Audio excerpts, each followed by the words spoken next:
Let's start off IEB's Ghoul special, title subject to change, with one of the most classics in horror movies, and that is Frankenstein, 1931.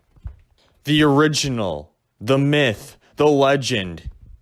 I mean, the whole reason why we're still talking about Frankenstein, the reason why we have, Igor in our pop culture media, we have the insane doctor, we have the green monster with bolts coming out of his neck.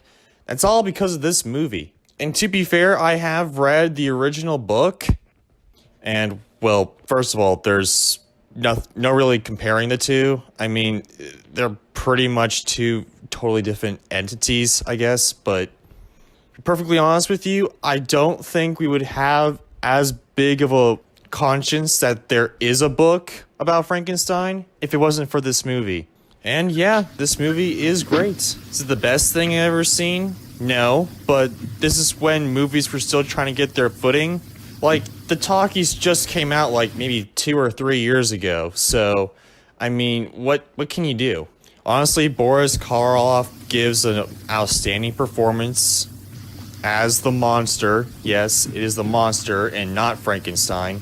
And apparently the guy who played Dracula was offered the role, but he didn't want to do it because of makeup and all that, and he's regretted it till his final days, because this launched Boris Karloff's career. Now, my only real problem with this is mostly because of translation, I guess. And I mean, there's movies that do this today too, where the book is far different from the movie and vice versa, because when the book's released, it's so great, and then they make a movie and it doesn't really translate all that well. Overall, it's an entirely different entity. For instance, when the monster's created, he's just bad all of a sudden.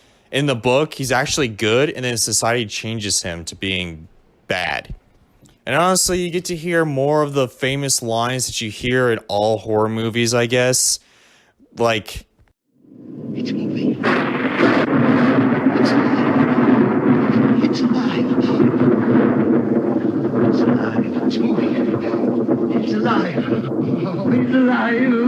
It's alive. It's alive. It's alive. Honestly, Igor was my favorite character. I have no idea why. It's just hilarious. Him with the hunchback. All in all, a very good movie. It's pushing the boundaries of horror. And it changed horror for today. Because whether you want to admit it or not, every horror movie has something to thank for Frankenstein. Every monster movie ever made is due to this movie. And I really did quite enjoy this movie. It's actually really good. And now I'm just repeating myself. Go watch this movie if you're a true horror fan.